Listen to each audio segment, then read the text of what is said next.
நான் சுகுமாரி சாருஜன் தையடியிலிருந்து வாரேன்.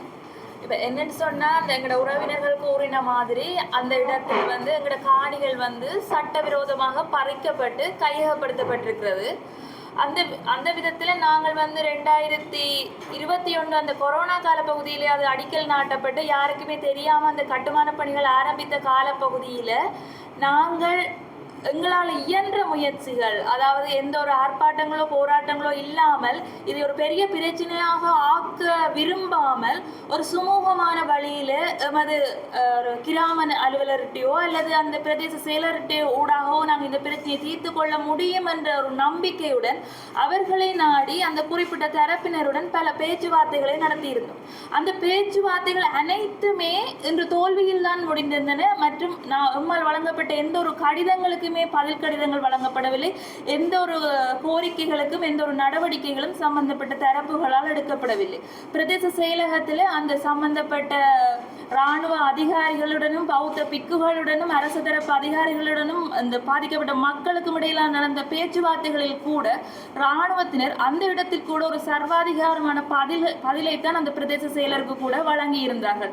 இது இராணுவத்தினருடைய காணி என்றும் அவர்களால் 1970ஆம் ஆண்டு அவர்களால் தன்னிச்சையாக அளந்து எடுக்கப்பட்ட ஒரு நில அளவை வரைபடத்தினை நமக்கு காட்டுவித்தனர். எமது உறுதிகள் 1900ஆம் ஆண்டுகளிலிருந்து 100 வருடத்துக்கு மேற்பட்ட ஒப்புக்களை கொண்ட எமது உறுதிகள் இருக்கின்ற பொழுது எமது காணிகளை இராணுவத்தினர் தன்னிச்சையாக அளப்பது எவ்வாறு என்ற பிரச்சனைகள் எழுந்த பொழுது அந்த கூட்டங்களும் தோல்வியிலேயே முடிவடைந்தன. போன ஆட்சி காலங்களில் நாங்கள் ஜனாதிபதி ரணில் விக்ரமசிங்கே இருந்த பொழுது அவருக்கு ஊடாக நாங்கள் நடவடிக்கை எடுக்க முயன்ற போதும் அவை அனைத்தும் தோல்வியிலேயே தான் முடிவடைந்தன.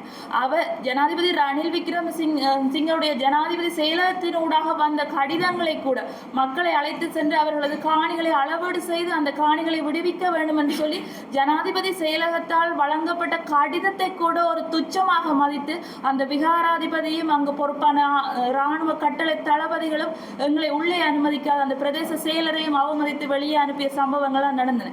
இவ்வாறான சம்பவங்களை பார்த்து நமக்கு இதற்கு மேலும் ஒரு அமைதியான கடித வழி போக்குவரத்து மூலம் இந்த பிரச்சனைகளை தீர்க்கலாம் என்ற நம்பிக்கையை இழந்த தருணத்தில் தான் நாங்கள் கடந்த 2 வருடமாக எங்களுக்கு போராடுவதற்கான காணியை இழந்த ஒரு மக்கள் என்ற ரீதியில் எங்களுக்கு போராடுவதற்கான முற்றுமுழுதான உரிமை இருக்குன்ற நம்பி நாங்கள் இந்த போராட்டத்தில் கடந்த 2 வருடங்களாக ஈடுபட்டு வருகிறோம். இந்த போராட்டத்தில் ஈடுபடுகிற பொழுது கூட அந்த புத்த விகாராதிபதி எங்களில் ஒரு சிலரை அழைத்து பேச்சுவார்த்தையில் ஈடுபட முடிந்திருந்தது உண்மை.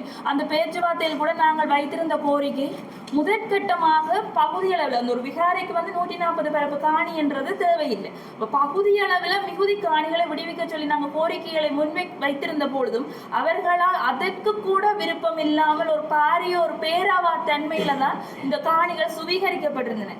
ஆகவே நாங்கள் எடுத்த எந்த ஒரு நடவடிக்கைகளுமே எமக்கு ஒரு தீர்வினை வழங்கவில்லை. அந்த இடத்திலே தான் இன்று நாம் பெரிய போராட்டமாக்கி இதை கொண்டு செல்கின்ற பொழுது யாருமே, அதாவது அந்த வன்முறையில் ஈடுபட்ட அந்த சட்டவிரோத செயலில் ஈடுபட்ட தரப்பு எதிர்பார்க்காத விதமாக எமக்கான அந்த ஆதரவுகள் கூடி வருகின்ற நிலையில பல ஊடகங்களும் நமக்கு ஆதரவு தருகின்றன. இந்த அரசாங்கம் நம்மளுடன் பேச்சுவார்த்தைக்கு இணங்கி வந்திருப்பது நமக்கு மிகுந்த ஒரு மகிழ்ச்சியை தருகிறது. ஆனாலும் பல தரப்பினர் தென்னிலங்கையிலிருந்து தவறான புரிதலோடு இந்த போராடுகின்ற மக்கள் இனவாதத்தை பரப்புகிறார்கள், அந்த மக்களுடைய இருக்கும் அரசியல்வாதிகள் இனவாதத்தை பரப்புகிறார்கள் என்ற ஒரு தவறான தொனிப்பொருளில் தென்னிலங்கையில் ஒரு விவாதம் இடம்பெற்று வருகிறது. நாம் பத்திரிகைகளூடாக அறியக்கூடியது. ஆனால் இந்த தென்னிலங்கை படித்த மக்கள், உண்மையான ஒரு பௌத்த மதத்தை பின்பற்ற மக்கள் தெளிவாக ஆழமாக சிந்திக்க வேண்டும். என்னவெனில், அந்த காணி மக்களுடைய காணி. நீங்கள் எந்த ஒரு ரைட் டு இன்ஃபர்மேஷன் RTI மூலம் கூட அந்த தகவலை எடுத்துக்கொள்ள முடியும், அந்த காணியுடைய உறுதிதாரர்கள் யார் என்று. அப்போ அதன் மூலம் அந்த மக்கள் சிந்திக்க வேண்டும், இழந்த உரிமைக்காக போராடுகின்ற நாங்கள் இனவாதிகளா, அல்லது எமது போராட்டத்தை மிதித்து அதிலே ஒரு விகாரை மதத்தின் பேரால் மதத்தை பிரயோகித்து அந்த இடத்துல எங்களை காணிகளை சுவீகரித்திருக்கிற அந்த இராணுவமும் அந்த விகாராதிபதியும் அந்த சம்பந்தப்பட்ட அமைச்சர்களும் இனவாதத்தை காக்குகின்ற என்று மக்கள் சிந்திக்க வேண்டும். இதுக்கு சிந்தித்து சரியான பதிலை மக்கள் தெரிவிக்க வேண்டும். இந்த தென்னிலங்கை ஊடகங்களும் நம்முடைய நியாயத்தன்மையை புரிந்து நமக்கு பக்கபலமாக இருந்து சம்பந்தப்பட்ட அரசு அதிகாரிகளுக்கும் அமைச்சுக்களுக்கும் ஒரு நிர்பந்தங்களை பிரயோகித்து இந்த மக்களுக்கான தீர்வுகளை பெற்றுக் கொடுக்க வேண்டும். ஒரு நிர்பந்தத்தை பிரயோகித்து நமக்கான தீர்வுகளை பெற்றுத் தருவதற்கு நமக்கு ஆதரவு கரம் தர வேண்டும் என்று நான் கேட்டுக்கொள்கிறேன். நன்றி.